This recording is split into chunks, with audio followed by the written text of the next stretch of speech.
Hello' everyone, কি খবৰ আপোনালোকৰ? আশা কৰোঁ ভালে আছে। ময়ো আপোনালোকৰ আশীৰ্বাদত ভালেই আছোঁ। আজি মই বনাম ছোলা দহি দি বনাম। আপোনালোকে ভিডিঅ' স্কিপ নকৰি চাই থাকক। এয়া মই প্ৰেছাৰত লৈ লৈছোঁ পানী। তিয়াই থোৱা ছোলাখিনি সিজিব দিম। কাটি থোৱা আলু কেইটামান দি দিলোঁ। বেটাই আলু নিদিলে ভাল নাপায় খাবলৈ। আপোনালোকে দিবও পাৰে নিদিবও পাৰে। লগতে অলপ নিমখ দি দিম। ঢাকোনটো লগাই 2 বা 3টামান হুইচেল মাৰিব দিম। তাৰপিছত মই মছলাখিনি পেষ্ট কৰি ল'ম। এই কাটি থোৱা পিঁয়াজ, কেইটামান জলকীয়া, আদা আৰু বিলাহী দি দিছোঁ। পেষ্ট কৰি ল'ম। কেৰাহীত মই তেল দিয়াই আছিলে, ইয়াত গৰম মছলা দিলোঁ, তেজপাত দিলোঁ। কাটি থোৱা পিঁয়াজখিনি দিম, ভালকৈ ফ্ৰাই হ'ব দিম ৰঙাকৈ।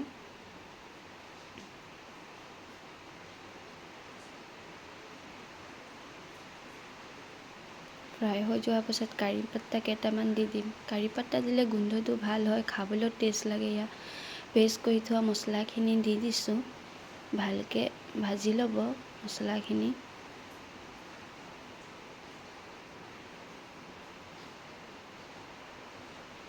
মছলা দি দিম।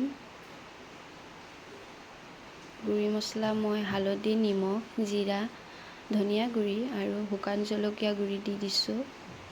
ভালকৈ ৰঙা হ'ব দিব। ভাজিবলৈ 10 মিনিটমান ভাজিব।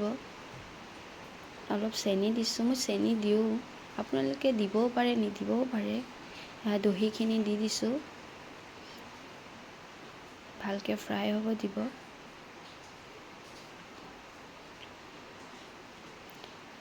ফ্ৰাই হৈ যোৱাৰ পাছত সিজোৱা ছোলা আৰু আলুখিনি দি দিম। ভালকৈ মিহলাই ল'ব।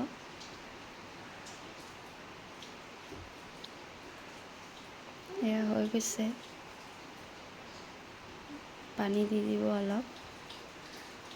মই ভইচটো অসমীয়াত দিছোঁ, কিবা যদি ভুল হৈছে মোক ক্ষমা কৰি দিব বা শুধৰাই দিব।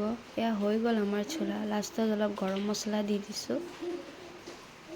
কমপ্লিট। ইয়াৰ লগতে পুৰি বনাইছোঁ। কেনেকুৱা হৈছে? যদি ভিডিঅ'টো ভাল লাগে like, comment, share and subscribe কৰি দিব।